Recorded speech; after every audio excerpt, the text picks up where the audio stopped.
2017-жылдын март айында белгилүү саясатчы Садыр Жапаров чет жакта жүргөн кыргыз мигранттары менен бир топ мезгил жолугушууларды уюштуруп, Ак жол казак-кыргыз чек ара бекетинен Кыргызстанга кирээрде бийлик тарабынан күтүүсүз камакка алынды.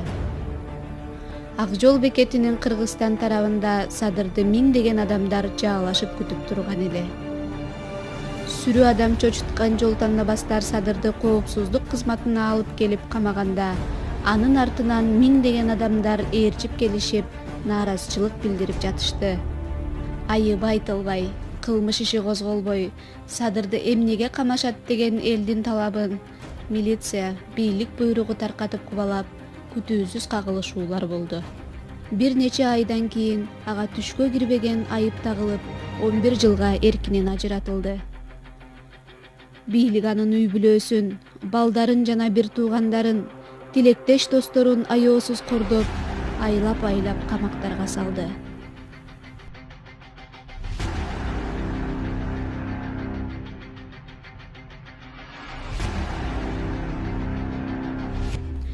Кыргыз эли бийлик эмне үчүн Садыр Жапаровго мынчалык аеосуз мамиле кылып, аны айыбы жок айыпка жыкты деп дале болсо түшүнбөй келет.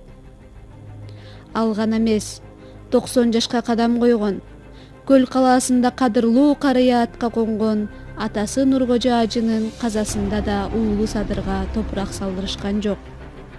А бирок жашоонун бир кубулушуна таң каласың. Эл тажаткан, элди алдаган бул бийлик Садыр Жапаровго канчалык камчы чаап, аны кордосо, кыргыз эли, өзгөчө мекенчил кыргыздардын Садырга болгон урмат сыйы артып, анын дарегине жүзгө чукул ырлар жазылып, газета журналдарга, социалдык тармактарга жайнап чыкты. Бийлиги кордосо, эли кайра ошончолук сүйүп урматтаган Садыр Жапаров деген өзү ким? Бул телебаянда мекенчил журтташтарыбыздын Садырга арналган ырлары жөнүндө сөз уланат. Ырлар негизинен социалдык тармактардан жана авторлордун демилгесинен топтолду.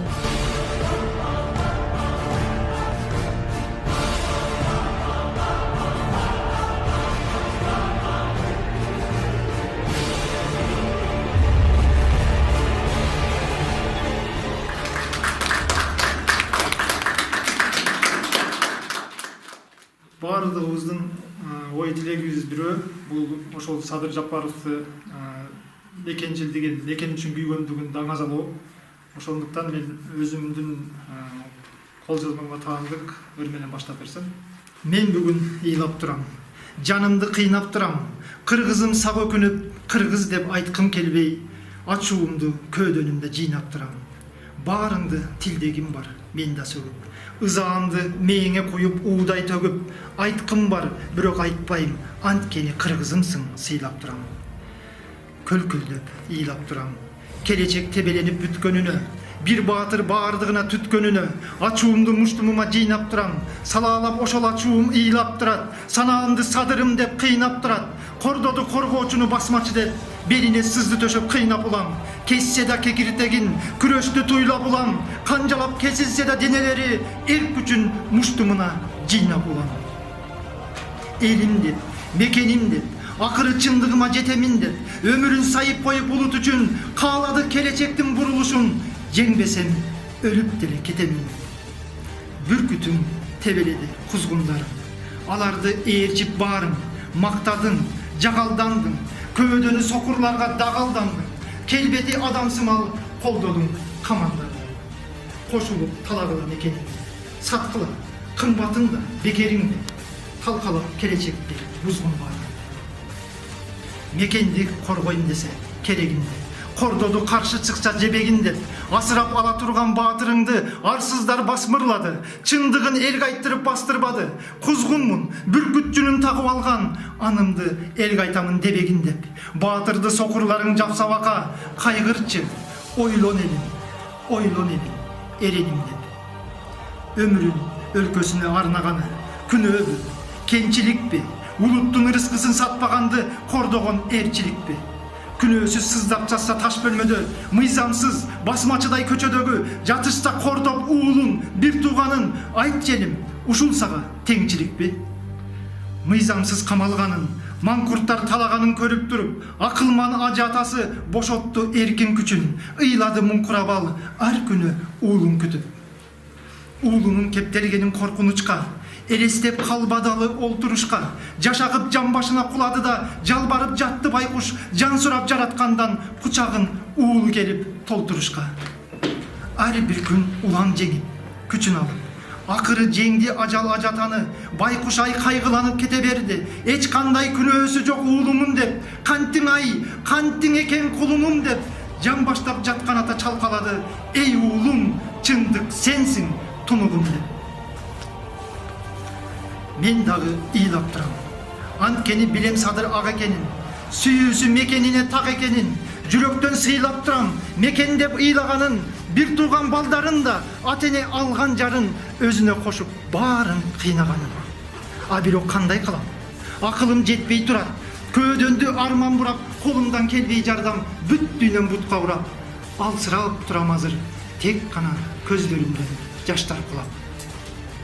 Канагайтчы мекендешим, көзүңдүн соолуганбы көсөмдүгүн, көрбөйсүң ким өздүгүн, кимдердин душмандыгын, бөтөндүгүн. Келишпей ынтымакка, бирикпей бир дымакка, калдыңар жалпың эмес экөөң бүгүн. Итке окшоп ыркырашып, тарадың чилдей болуп кыркырашып, канча эне канча бала ажырады, мээримин сагынышып буркурашып. Анткени ооруң сенин кайдыгерлик, күн дедиң түнү чыккан айды көрүп, деңиз деп булганыштуу сайды көрүп, бузулган жийиркеничти бийиктеттиң, абийириң намысыңда калды. Арыстан деп бакырдык, мышыкты мыйоологон, тимине башы бийик баатыр дедик, маймылды ар дарака жылоологон. Ар жылы ар шайлоодо берилген убадалар, аларга ишенишкен аңкоолор бар. Акчанын кулдаралар, дубаналар, тынымсыз сатылууда үмүттөрүң, маңкурттун улам угуп үгүттөрүн, эрки жок эссиз элге айланууда мекенде багып душман жүгүртмөгүн. Ал эмне ойлойсуң, билбейт деп санаганды, четинен кертип сатып талаганды, 100 миллион долларды алып балдарын бир тууганын абакта эмес, жап-жарык хан сарайда караганды. Жок, билет, ал ак адам, абийири жол бербесе кантсин анан. Адамды жеңип турган напси жаман, ал бирок жеңдирбеди азгырыкка, намысын эңдирбеди жазгырыкка. Күнөөсүз темир торго кучактатып, каргага, чөө түлкүгө ушактатып, дүйнөсүн караңгыга каматты да, денесин маңкурттарга бычактатып, коргоду мекенимди, бил деди ар бириңе манастан калган кыргыз экениңди. Ал бүркүт тери жеген бүлөө эмес, ал баатыр катардагы бирөө эмес, улуттун келечегин коргоймун деп абакта жатканы бул күнөө эмес. Кайышып кабыргасы керебетте, жан ачып жатканы үчүн улут деп күйгөн уулуң теберетпе, талап кыл жемкорлордон, канкорлордон, мыйзамды аткарышсын, болбосо бошотушсун хан ордону, Садырдай мекенчилдер башкарышсын. Калкым-ай, ойгонсоңчу, бабадан калган намыс баалуулукту урпакка таштаарыңды ойлонсоңчу. Жеткизчи, айталычы, адашкан акылсызды ээрчибестен кыргыздын кыргызча эле абийирдүү ак жолуна кайталычы. Экенди сүйөлүчү, ким баатыр, ким бөлтүрүк экендигин так билип, эске бекер түйөлүчү. Садырды сыйлап турам, а бирок коргой албай ыйлап турам. Мекендин кемирилген келечеги кемитип үрүтүмдү кыйнайт улам. Сатылбас эрки бекем Садыр уулуң өмүрүн койсо дагы коркунучка, өлкөңдү жоголууга кыйбай турат. Ал байкуш жатса дагы камагыңда, кайгыруу ызасы жок кабагында, улуттун эртең үчүн күрөшөм деп, өмүргө бир келем да бир өтөм деп, жокчулук, жакырчылык жакындабай, үйдө шам, аш болсун деп табагында, күрөшүп күчүн жумшап, акыл калчап, согушуп калса дагы кара ниеттүү, дили суук каргалардын камагында сынбады. Демек баатыр аты калат, кылымга кыргыз тарых барагында.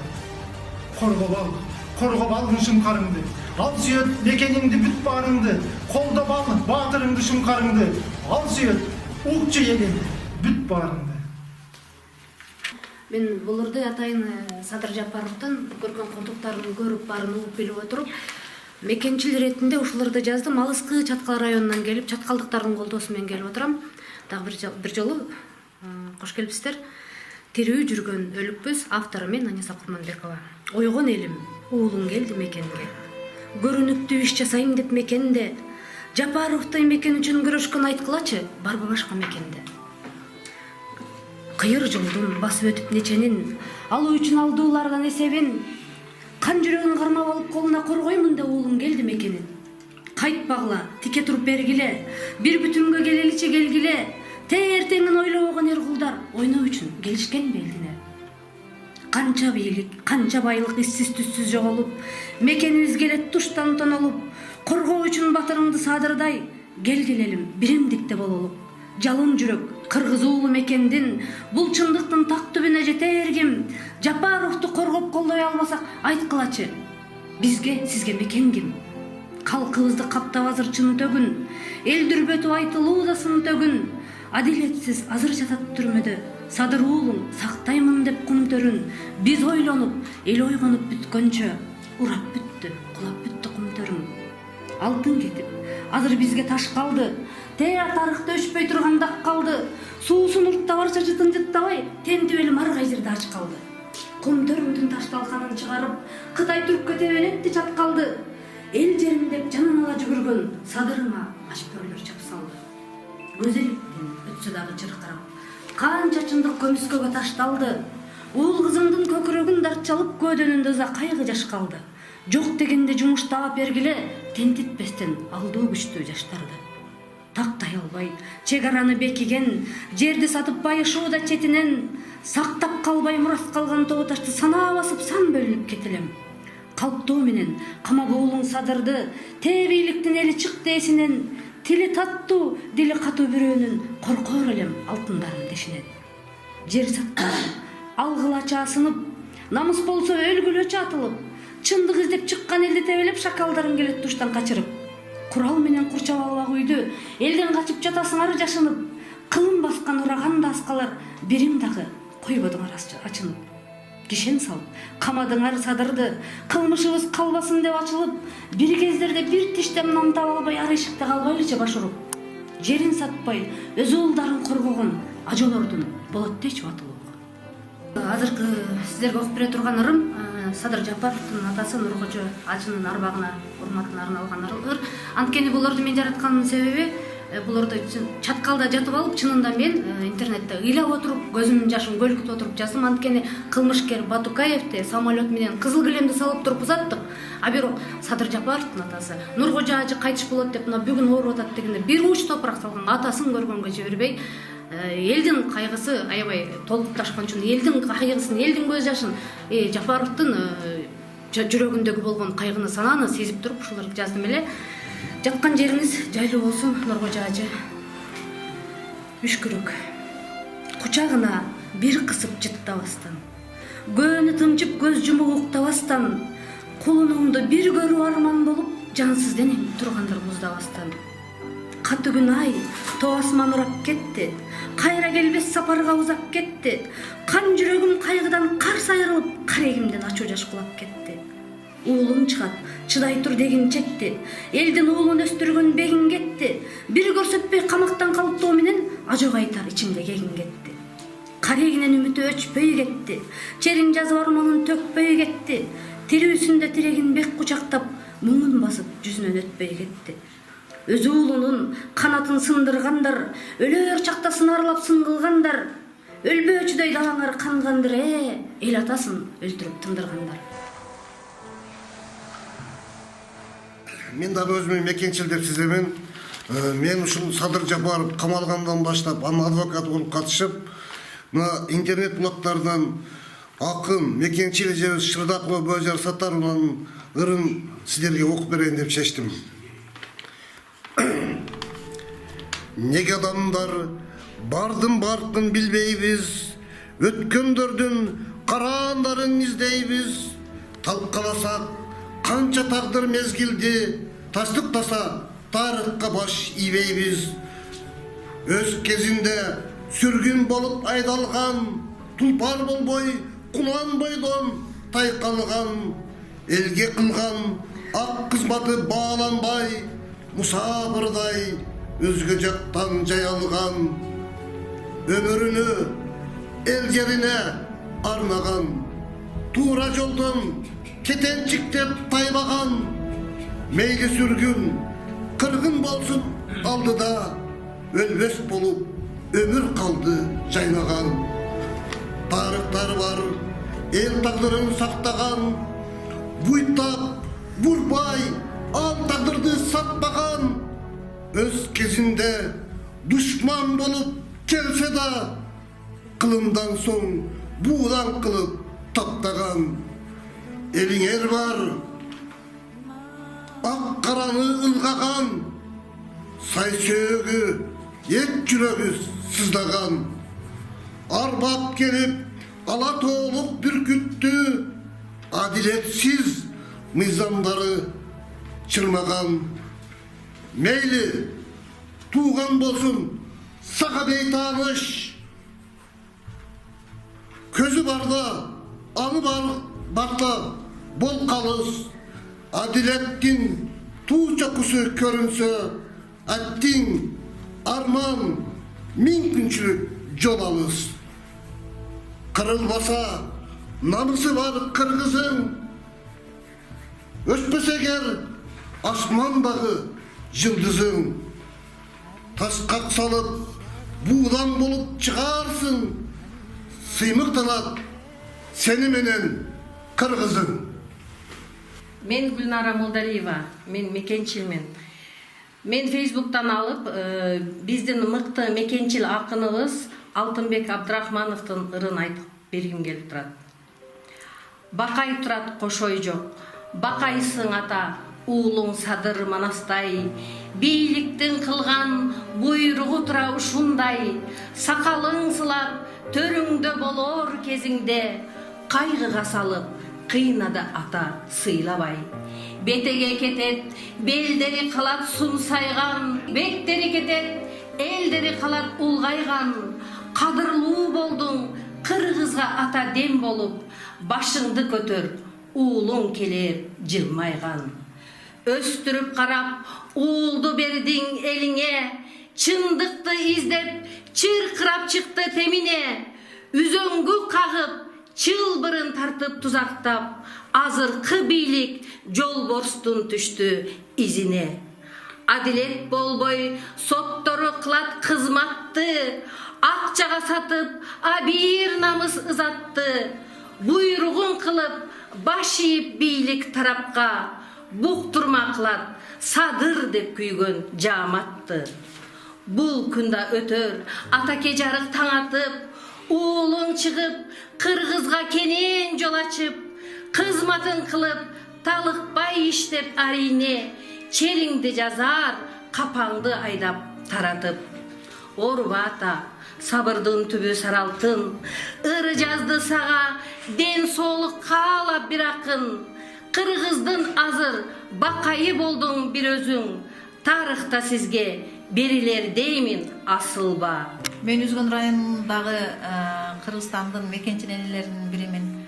Бизге баарыбызга келечегибиз, мекенибиз кайдыгер эмес. Ушул интернет айдыгынан Нурбек Саяк деген улугун ыры жакты ушул ырды окуп берсем. Турмуштун оор сынагын акыйкат акыр билинет, айкөлөм акыр чыдагын. Пайгамбар көргөн тагдырлар, башыңа салды капырлар. Элим деп чыккан сендейге Аллахым өзү болушар. Тажиктен, Өзбек, Кытайдан кыргызды кайрып чогулткан. Эл оолу кыран жанаган эрдигин алган Манастын. Ууланып куурап каларда, сактадың журттун маалында. Балыкчы шаарын кууратмак, ачпаса Садыр ачыкка. Сактайм деп жериң алдырбай, какшадың күн түн жалдырай. Сатылды кайран каркыра, жетишпей уулдар Садырдай. Тамтыгы кетти кумтөрдүн, өңөштү жайлоо гүлдөрдүн. Казам деп барам иштерди, жумшадың эркең күчтөрүң. Кыргызга келген шумкарым, талбаган агам тулпарым. Тушалып кишен бутуңдан, буулугуп турган убагым. Чыккынчы арам бузуктар, Коркушат сенден тууруктар, чечилсе чидер бутуңдан, жегиштер далай кусушар. Билбедик агам кадырың, бирикпер кыргыз айылың, камалды садыр дегенде өрттөнүп кетти сабырым. Мекенчил жаштар канатынын мүчөсү мен Каныбек кызы Гулиза, автор Рая Жумабаева элеңсеген ажо. Ажоом болсо арыстандай айбаттуу, аалам сыйлап тура турган кайраттуу, атын айтса куту эмес эли кошо сүйүнгөн, адам болсо баш алтындан ардактуу. Ажоом болсо эри желин ойлогон, жакшылыкты эли жер капты ойлогон, казынага алтын зергер толтуруп, бөтөн элге каш да кагып койбогон. Ажоом болсо эли дүйнө тааныткан, кыргыз десе бөтөн элдер айбыккан, бейиш кылып кыргызымдын бүт жерин суктанышып, тамшанышпай тышкан. Ажоом болсо салтты бекем кармаган, калың элдин баарын бирдей каргаган, азган тозгон болтурбастан арада намыска бек абийирге жараган. Ажоом болсо ошто оюнан чыгарбас, нарын десе тынч ордунда тура албас, Баткен, Талас, Жалал-Абад чүйдү да ысык көлдө сагынбастан тура албас. Ажоом болсо акылманды сыйлаган, тентигенди топтоп баарын жыйнаган, эне бала түгөл баарын чогултса, элдин баары жыргаларын ырдаган. Ажоом болсо тиш салбаган элине, бирөө баспас кадам таштап чегине, бооруна бекем басып турса мекеним, башын сайган Кыргызстан жерине. Ажоом болсо Эрманастын өзүндөй, же болбосо Разаковдун сөзүндөй, сен таза бол, коом дагы тазарат, түз караган Абсаматтын көзүндөй. Мен Мекенчил партиянын мүчөсүмүн. Баткен областынын Кадамжай районундагы Майдан айылынан келдим. Мен ушул Мекенчил партиянын белгилүү саясатчысы, лидери Садыр Жапаровдун элине, жерине күйүмдүүлүгүн, тайманбастыгын, эр жүрөктүүлүгүн өзүмдүн жүрөгүмдөн атырылып чыккан ырларым менен айтып берейин.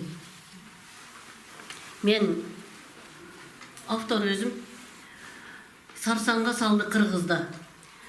Чыйпыйы чыгып чырылдап жаткан чындыкты чыгарбайдымын, бет бактары жүзүн сыйрыды, чындыктан танып чырагын жагып былыктын, төбөлдөр төрдө төштөрүн кагып кыйкырды. Көздөрүм көрүп күл болуп күйгөн чындыкты, көңүлүм өксүп күйгөндөн жаздым бул ырды. Адилдик кайда, калыстык кайда, сот кайда, канатын кайрып кайгыга салды кыргызды. Көздөрүм көрүп көмүлүп калган чындыкты, көңүлүм чөгүп жаза албай калдым ырымды. Калтырап сезим көөдөңгө толуп ызалык, өпкөлө ыйлап айта албай турам сырымды. Ай жылдар эмес багынтып алып кылымды, чөгөлөй калып байлыкка баары жыгылды. Баскынчы зөөкүр митайым жүзү каралар, дооматка жыгып чындыктын жүзүн сыйрыды. Кыйынмын деген кыйындар канча жыйылды, өткөрүп жатат, өткөрө берет жыйынды. Бурганак басып бостуман чалып көрүнбөй жоготуп алдык чындыкка барчу чыйырды. Үмүткө жипсиз байланып күтүп быйылды, тандайлы дедик эл жерге күйгөн кыйынды. Тизгинди бербей мансапкор жетип марага, баягы бойдон сарсаңга салды кыргызды. Эл бүгүн Садырды унуттубу?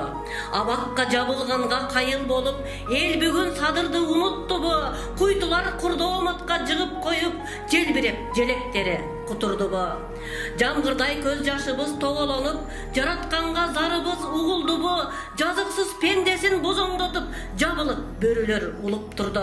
Көөдөндөрдө эт жүрөк муздай тоңуп, көңүлдөрдү ызалык бууп турду. Ызырынып колубуз муштум болуп, митайымдык туроду жолубузду. Туу тутканы Садырдын чындык болуп, элге жерге тизелеп кулдук урду. Жалган жалаа дооматка кайыл болуп, эли бүгүн Садырды унуттубу? Кайрылуу кайда жүрсө камын ойлоп калкынын, аман болсун кыргызымдын баатыры. Жалган жалаа курдооматтан куткарып коргогула элим бүгүн Садырды. Ойлоп сүйлөп ар сөзүнөн жаңылбас, колдоп сүйлөйт, жарды менен карапты. Миллиондоп пара берсе сатылбас, колдогула. Элим бүгүн садырды. Эли менен кошо тартып кыйындык, ак караны, дос душманды тааныды. Чырылдаган чындык менен калыстык, босогодо, бошоткула садырды. Антубада ар намысын тебелеп, параланып соттору сомго сатылды. Эгер болса, ыйман, ыңсап, бет деген чыгаргыла, эл чыгааны садырды. Кыргыз элинин эр жүрөк чыгаан уулу Садыр Жапаровду адилетсиз сот жалган жала куру доомат менен абакка жапты. Бийлик тарабынан бул өкүмгө ким каршы чыкса камалсын деген өкүм чыгып, бүткүл кыргыз эли жумурай журт зөөкүрлөрдүн, зордукчулардын ырайымсыздыгынан чочулап, оозубузду тумчулап, кан какшап, көздөрүбүздөн нөшөрлөп, жамгырдай жашыбыз төгүлүп жатты. Мындай адилетсиздикке чыдабаган элибиздин, журтубуздун жан дүйнөсү кайгымың, наразылык менен, жан дүйнөм сезимим менен аркылуу мындай ырсаптары жүрөгүмдөн атылып чыкты. Түңүлбөдүк, уңулдап ыйлап жаттык ичибизден, үнүңдү өчүр деген өкүм чыгып, кан какшап каргап жаттык дилибизден. Бул деген мыйзам эмес, мыкаачылык. Озондоп ыйлап жаттык ичибизден, оозуңду жапкын деген өкүм чыгып, наалыдык, наалат айтып дилибизден. Бул деген акыл сыйбас наадандык. Буркурап ыйлап жаттык ичибизден, бузукко бурмаланган өкүм чыгып, чындыкты чын бастырып чыркыраткан. Бул деген жүзү кара ыймансыздык. Өкүрүп ыйлап жаттык ичибизден, өйдөдөн аша чапкан өкүм чыгып, өлкөбүздүн өңүрүн сүйрөп челип, долуланат доо коюп митайымдык. Айрылып мүнөттөргө тилибизден, айта албай сөзүбүздү мүңкүрөдүк. А бирок жүрөгүбүз Садыр менен үзүлбөй, үмүтүбүз түңүлбөдүк. Мен Азизжек Бакирова мекенчилмин деп өзүмдү эсептейм жана калың журтту мекенчил болууга чакырам. Азыр мен соц тармактарда Садыр Жапаров жана мекенчилдик дукту көтөрө турган көп ырлар тарады. Мен ал ырлардын арасынан Бөркулов Шамурзага таандык ырды окуп кетмекчимин. Сатып жедиң суусун жердин байлыгын, тоону бузуп андан чыккан алтынын, силерчилеп жебесе да камадың, камагыдай күнөөсүн Садырдын. Кылмыш беле элдин камын жегени, кумтөр элге кызмат кылсын дегени, силерчилеп канын төгүп элинин бийлигиңди басып алам дедиби? Мөңгү эрип, жаратылыш бузулуп, сианиттен мутант балдар туулуп, Кудайдан да коркпой калган силерди калса экен келечекте антуруп. Карыганда сакалынан жаш тамып, үшкүрүгөндө үшкүрүгө таш жарып, арман толо өтүп кетти аксакал Садырым деп сагынычтан саргайып. Мойнуна илип куру доомат жалааны, ажыраттың ата менен баланы, кош ата деп сапарына узатып, колун кармап беттен сылай албады. Максаттарга жеттиң эрби көксөгөн, бул дүйнөдө кимдер гана өтпөгөн, баласы үчүн атасынан өч алган, мен силердей айбандарды көрбөгөм. Жолук турбай атасына магасын, карас көйлөр ал ишиңден не таптың, ак сакалдын көздөрүнөн жаш акса, а силердин көзүңөрдөн кан аксын. Прокурорбу, сотуңарбы баарыңар, чалгаргышы тынч койбосун жаныңды, көзүң жайнап, сулап жатып калганда, уул кызың сурабасын алыңды. Садыр болсо калың элдин ардагы, аман болсо көп иш кылат алдагы, алтын башы аман болсо дайыма, атасынан колдоп жүрсүн арбагы. Калбас экен эч ким мындай кайгыда, жакшы күндөр күтүп жатат алдыда, жүзү жарык эл алдына чыкса деп көңүл айтам, сабыр тилейм Садырга. Мен Тойчубек Кылычбек, Кара Суу районунан болом. Алматы шаарында мигрант болуп иштейм. Одноклассник сайтынан автору Шакакен ыйлайт жүрөк деген ырды окуп берейин. Ыйлайт жүрөк, канап атанын, көздөн жашы каптап ылдый сакалын, кайгы муңга өрттөнгөнсүп жүрөгү, көзү жетпейт дагы канча жашармын. Ыйлайт жүрөк, караңгыдай асманы элестетет жалгыз калган асканы, көздөрүнөн кайгы муңу билинип, кайратынан тайып калды басканы. Ыйлайт жүрөк, муңга толуп көкүрөк, жогор жактан жардам тилеп өтүнөт, жазасына 11 жылды укканда, жашын тыйбай көз жаш төгүп өкүнөт. Ыйлайт жүрөк, муңга толуп көкүрөк, жогор жактан жардам тилеп өтүнөт, жазасына 11 жылды укканда, жашын тыйбай көз жаш төгүп өкүнөт.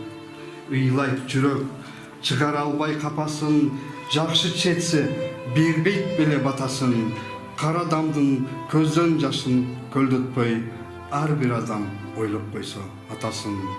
Мезгил өтүп, берчи жооптор келгенде, оңдай албай өкүнүшөт катасын. Нурмат мекенчилердин арасына кошулдум. Автор Уланбек Жейналиев, кош бол ата. Кош болуңуз баатырлардын атасы.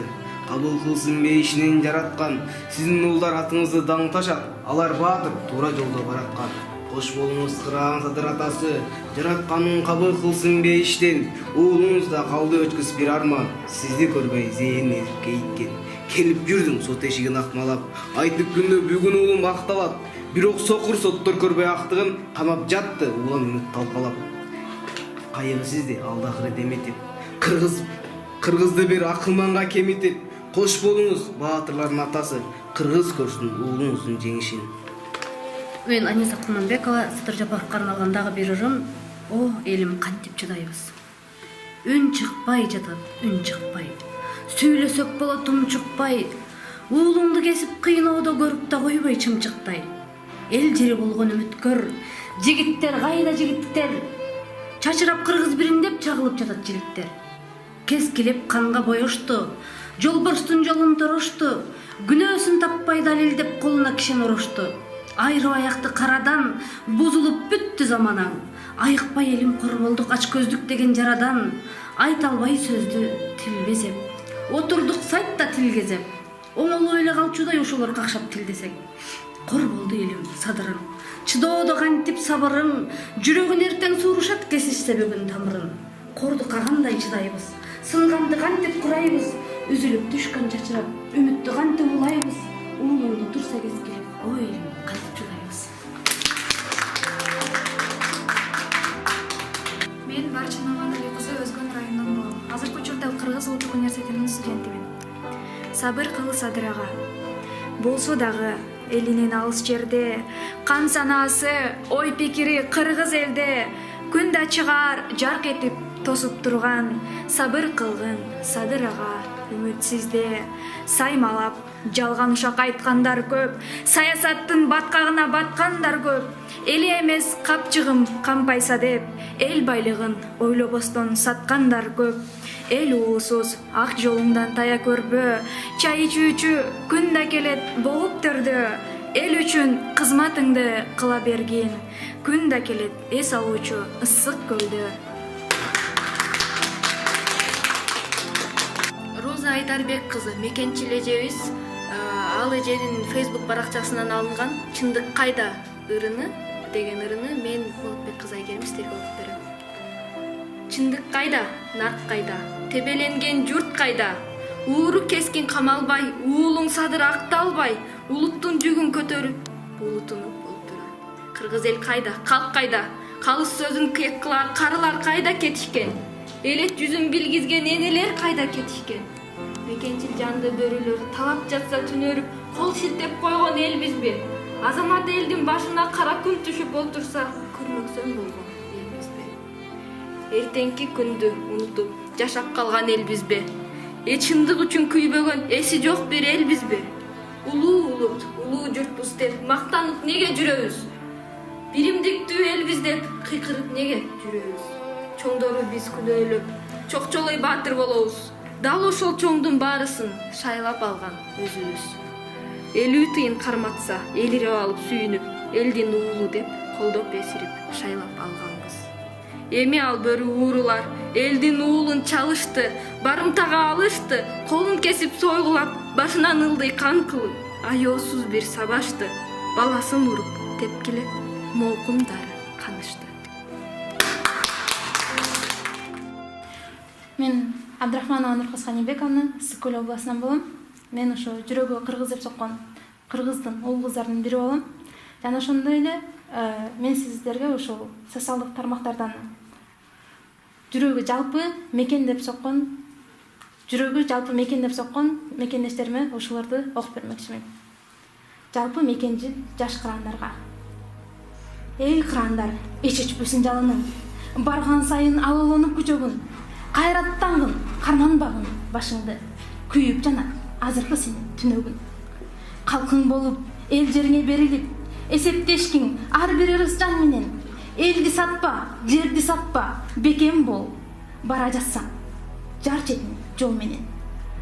Өкүл болбо, азыркыдай майланган, кандек болуп креслого байланган.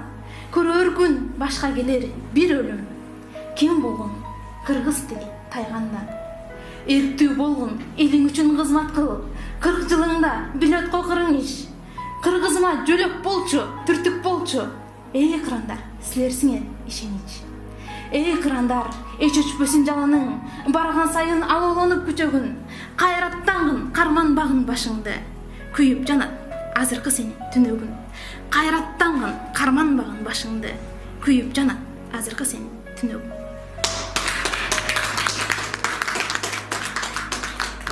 Мен дагы силерге бир ыр окуп берейин. Автору Айка Ибрагимов экен, кыргыз элинин патриот Улуу Садыр Жапаровго арналган экен. Кайратыңыз ысык көлдүн чабагындай, канатыңыз кайрылбасын, сынба агай. Кар кеткенде кайтып келет учкан куштар, кеткен күндүн аркасында келери бар. Оргуштаган жакшы ойлордун сынагы бар, өткөн күндө көп китептин курамы бар. Өз элине кадыр баркы, өзгөчө экен, өсө берсин кадырыңыз чыгаан агай. Тулпар кетет туягынан үн чыкпастан, турмушуду токтоп калбай күн алмашып. Түркүн ойлор түнөк тапты жүрөгүмдөн, түштүгүңүз тузагына көрө албастын. Бүркүт жатат бүлөсүн коргой албай, бүт өмүрүн эли үчүн арнаган ал. Бартта балар, барсыңарбы кыргыз элим, балаңардын баш чарасын коргоп алар. Садырга абакта жатсаң, шаңкылдап шайыр жүрбөдүк, кыйналсак биз да кыйналып ыйлап жүдөдүк. Эл жерин сүйгөн кыргыздын чыгаан уулу, кыйнашса сени каргадык кабак бүркөдүк. Акылсыз ойлоп, жалгандан ушак таркатып, тамырын кесте, өзүңдү кести деп айтып, сөгүнүп жаттык. Сөзүбүз өтпөй бийликке айласыз калып, жалдырап турдук жарданып.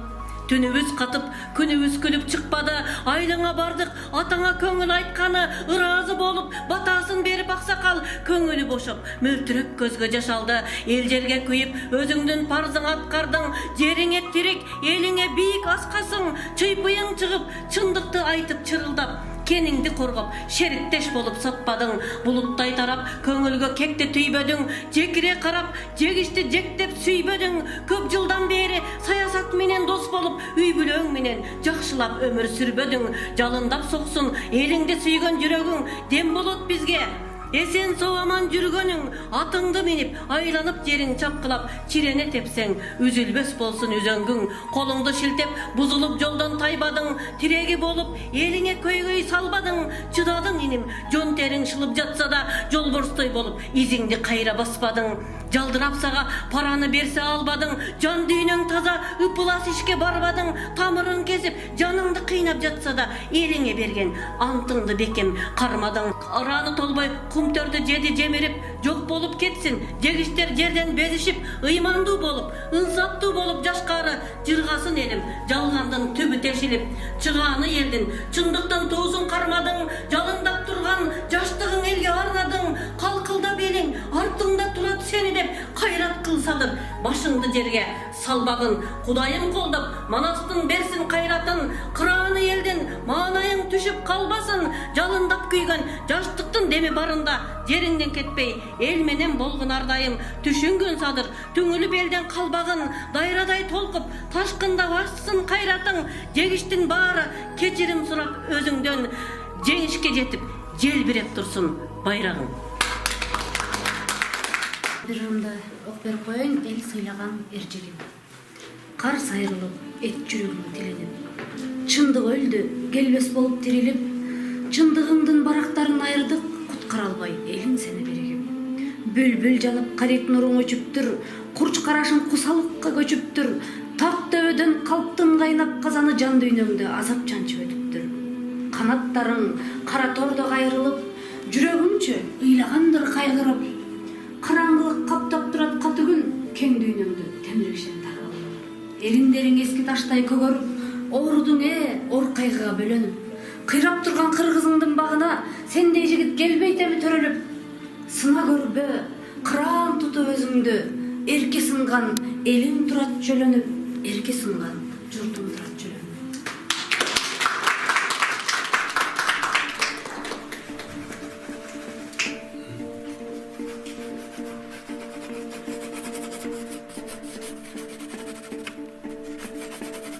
Ош областынан Ноқат районунан келдим. Садыр Жапаров атаң колдоп, чынын айтсам ушул сүрөтүн 9-чы жолу тартып атышым да.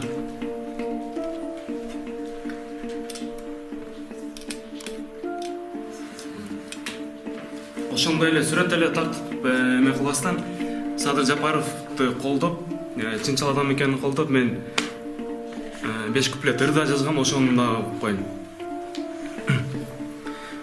Чынчылдар көмүскөдө жатат. Мекенде эмнелер болуп жатат. Ушинтип көнүгө таңдар атат.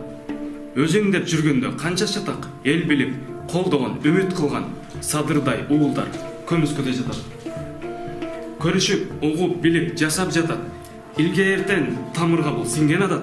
Арадан чындык айтса ага азап, кысымдап кайдадыр чыгып басат. Садырдай уулдары соолуп жатат. Тийсе амал болушат, баары касат, күйсө элге, а бирок жата ташап. Күнүмдүк турмушту ойлоп жашап, учурда нелер гана болуп жатат. Садырлар укугу жок, өчүп жатат. Жеринде ак сөздөр коркуп басат, кээ бирин жалган бири жалаа басат. Күтөлүк көпкөндөн атын атат, тарых бар, баары бир жүзүн ачат. Садырлар каякта кантип жатат. Эриндер эмнени карап басат, чындыктан жалганга карап качат. Элиме күйөмдө бири чыкса, эмнеге чынчыл көмүскөдө жатат. Садырдай көптөрү үнсүз жатат.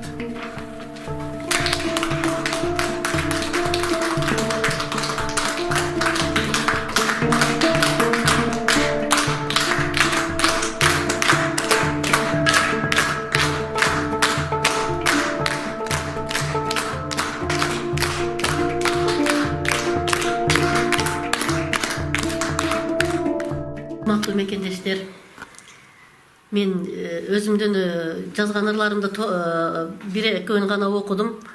Калган ырларымды эмки жолугушууларда окуймун, Кудайым буйруса. Урматтуу мекендештер, мына ошентип бүгүнкү Садыр Нуркожоевичке арналган ушул ыр кечесин аяктап атып, мен сиздерге эмнени айткым келет. Ушул Садыр Жапаров негизи адилетсиз камалып калганын баарыңыздар билесиздер. Мына ошол себептен Садыр байкенин артындагы колдоочулары өзү камалып кетсе дагы өзүнүн дүйнөсүндөгү Садыр байкенин сыйын, урматын ошол өзүнүн дүйнөсүндө толук батыра албай, ошо толкундантып, баягыдай ыр саптарына алып чыгып атышат. Бул азыр мисалы ар бир акындын толтура көптөгөн ырлары бар. Ошолордун ар биринен бирден гана алынып окулганга уруксат болду бизде. Бизде азыр мына региондордо, бүткүл дүйнөдө, ар бир шаарларда видео вызов менен дагы окуп беребиз деген мекендештерибиз болгон. Өкүнүчтүүсү бизге андай шарт болбой калды азыр, убактыбыз болбой. Ошол себептен бул Садыр Жапаров камалып кеткени менен артында миллиондогон садырлар бар экенин көрсөттүк биз, Кудай буйруса. Урматтуу мекенчилер, мына өзүңүздөр бүгүн окуп көргөндөй, мына ырлар бардыгын акындын жүрөгүнөн чыгат. Ал көргөнүн жазат. Себеби мен өзүм юрист катары, юристтер мыйзамды канчалык окуса, акындын ырлары ошончолук жүрөктөн таамай жазылат. Бүгүн ошол ырлардын бардыгы ушул Садыр Жапаровго арналган ырлар, атасына арналган жазылган ырлар бардыгы жүрөктөн чыккан ырлар. Мындай ырлар өтө көп экендиги бизге маалым. Ошондуктан биздин Facebook баракчаларынан алган ырларыбызды мындан ары дагы улантабыз. Кийинки отуруштарда калган ырларын окуп беребиз деп сиздерди ишендирип кетебиз. Азырынча саламатта калыңыздар. Урматтуу мекенчилдер, биз азыр бул жерде болушунча бардык ырларыбызды окудук, бирок ар бирибиз окуган менен толук ырларыбыз окулбай калды. Дагы бул сиздерге айтып кетерим, интернетте Одноклассники, Facebook, YouTube'дарда канчалаган акындарыбыздын ырлары чыкпай келет. Бул да болсо биздин Садыр агабызды сыйлаганыбыз, Садыр агабызды урматтаганыбыз. Дагы бир айтып кетерим, айыл аймактарда дагы Садыр деп канчалаган жаштар акындар ыр жазып жатат, бирок алар чыкпай атат тилекке каршы.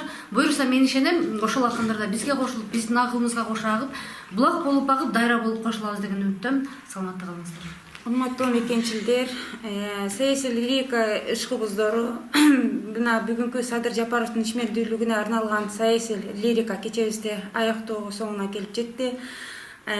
Ошо Садыр Жапаров бул өзү Кыргызстандын келечегине кайдыгер карабаган инсан болгондуктан бул Садыр Жапаровдун саясий камалышына дагы ушундай эл журтубуз бүтүндөй Кыргызстан жада калса чет өлкөдө жүргөн боордош элдерибиздин дагы кайдыгер карабагандыгы мына ушул ыр жүрөгүнөн чыккан ыр түрмөктөрүнөн айтылып отурат. Эмне демекчибиз? Баардыгыңыздарды мекенчил болууга, мекенди сүйүүгө жана ушундай чынчыл, акыйкатчы болууга чакырабыз. Баарыңыздардын ошо Садыр Жапаров деп жазган ырларыңар, жүрөктөн чыккан ырларыңар алгалай берсин, жана калемиңиздер курчуй берсин демекчимиз. Эмне демекчи? Баары саламатта калыңыздар.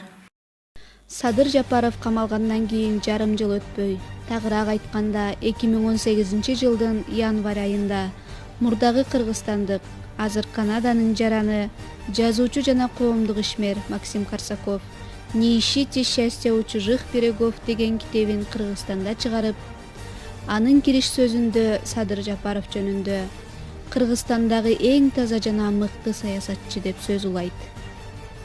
Ал эми кийинки бөлүгүндө Кыргыз Республикасынын президенти Сооронбай Жээнбековго, көчүрмөлөрү Америка Кошмо Штаттарынын президенти Дональд Трампка жана Бириккен Улуттар уюмунун баш катчысы Антонио Гуттереске арнаган.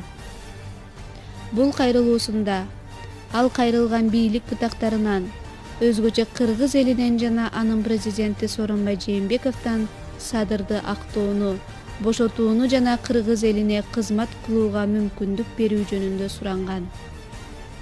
Анда ошол китептин бет ачаары болгон Бишкек Торонто түз эфиринен кыскача телебаянга назар салалы. Приветствую вас на канале Next TV. Мы представляем совместный продукт телекомпании Next TV и газеты Республика Эспрессо. Меня зовут Адиль Турдукулов. И сегодня у нас в гостях писатель Максим Корсаков. Приветствую вас, господин Корсаков. Добрый день, кыргызстанцы, добрый день, студия, добрый день, Адиль. Вы, я так понимаю, сейчас находитесь в Канаде, но вы являетесь нашим бывшим соотечественником. И в начале программы, так как вы широко неизвестны для нашего зрителя, я бы хотел, чтобы вы немного рассказали о себе. Дорогие кыргызстанцы, я очень рад, прежде всего, благодарю всех, кто организовал нашу передачу. Я большую часть сознательной жизни прожил в Кыргызстане. Детство и юность прошли в городе Джалабаде. Вот о своей жизни. Вот мы сегодня встречаемся, и это своего рода презентация вашей книги. Вы его озаглавили, что «Не ищите счастья у чужих берегов», но это вот в связи с скорбным вашим опытом нахождения в тюрьме в Канаде, я так понимаю, да? Из-за того, что вот очень много испытаний вы там пережили. Адиль, вы знаете, вы и правы, частично правы.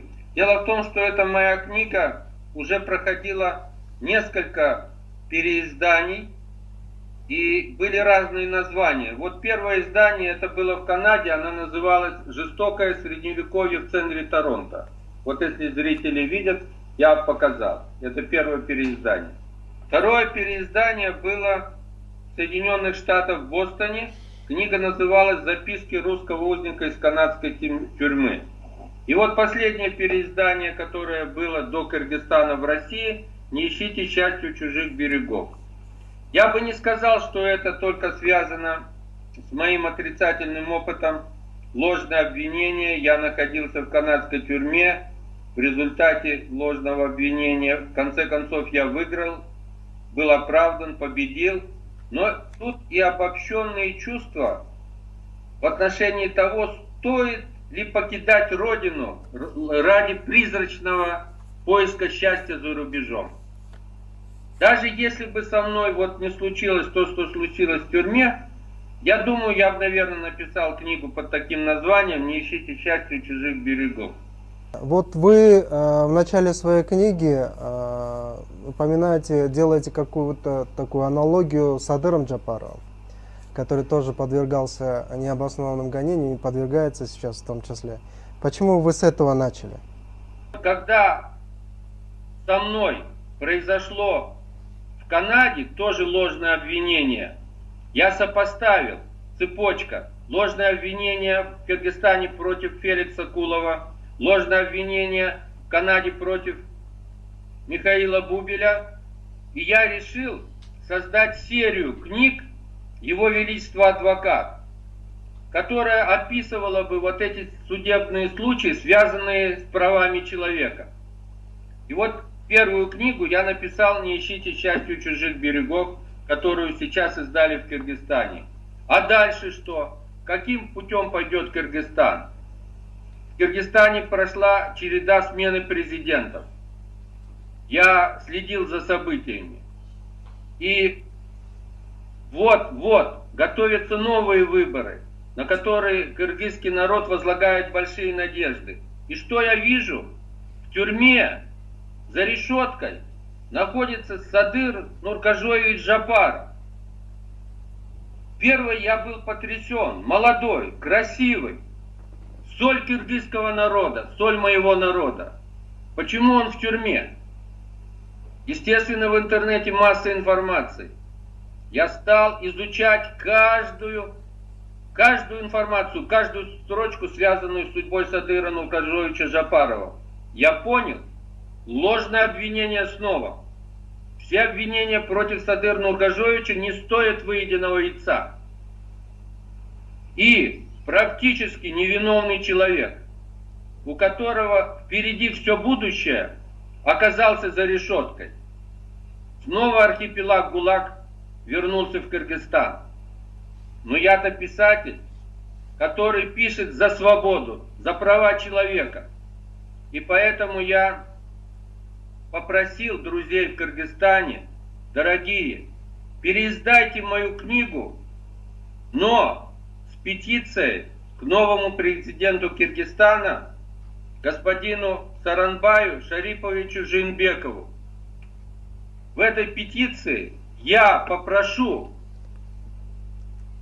президента обратить внимание на вот этот факт, который произошел с Садыром Нуркажоевичем Жапаровым. И у меня, вы понимаете, к новому президенту Кыргызстана сразу возникло доверие. Вот сейчас на счету с момента независимости Кыргызстана, если не ошибаюсь, он 5-й президент. Это первый президент, которому я доверяю. И я скажу, почему я доверяю. Я читал инаугурационную речь нового президента Кыргызстана. И вот слова из инаугурационной речи. Если ты управляешь даже одним человеком, то должен олицетворять чистоту и честность тысячи человек. Это сказал Саранбай Шарипович Жээнбеков. Вот такие слова я никогда не слышал, такие правильные слова от президентов Кыргызстана и вообще от президентов других стран. И я понял, когда человек говорит такие слова, ему можно доверять. Но не только это расположило меня доверять новому президенту Киргизстана. Я как-то обратил внимание на взгляд Сооронбай Шариповича. Это добрый взгляд, это взгляд доброго человека. И я вспомнил взгляд моего отца, когда он усталый директор приходил с работы. Он тоже так смотрел, казалось немного строго, но очень добро. Я понял, я иду по правильному пути. У нового президента Кыргызстана доброе сердце. Он рассмотрит мою петицию, я уверен. У него очень доброе сердце. И, наконец, народу Кыргызстана повезло. Это тот президент, который нужен нашему народу. Ошентип бул телебаянда белгилүү саясатчы жана коомдук ишмер Кыргыз Республикасынын Жогорку Кеңешинин 3-5 чакырылыштарынын депутаты, Мекенчил партиясынын төрагасы Садыр Жапаров жөнүндө поэзия ыргактарына, чет элдик жердештерибиздин Садырга арнаган китептерине жана жарандык тилектештиктерине күбө болдук. Акыркы 25 жылда бийлик сабап кордосо, эли сүйүп, жайнатып ыр жазган Садырдын тагдырына таң каласың. Бийлик сүйбөй, эл сүйгөн адам бул Кудай колдогон, түбөлүк элдин эсинде жашай турган адам экендигин карапайым журт жакшы түшүнөт. Демек, Садырдын алдыдагы улуу жана бактылуу күндөрүнөн үмүт үзбөйлү. Мындай тагдыр ар кимде да боло бербейт.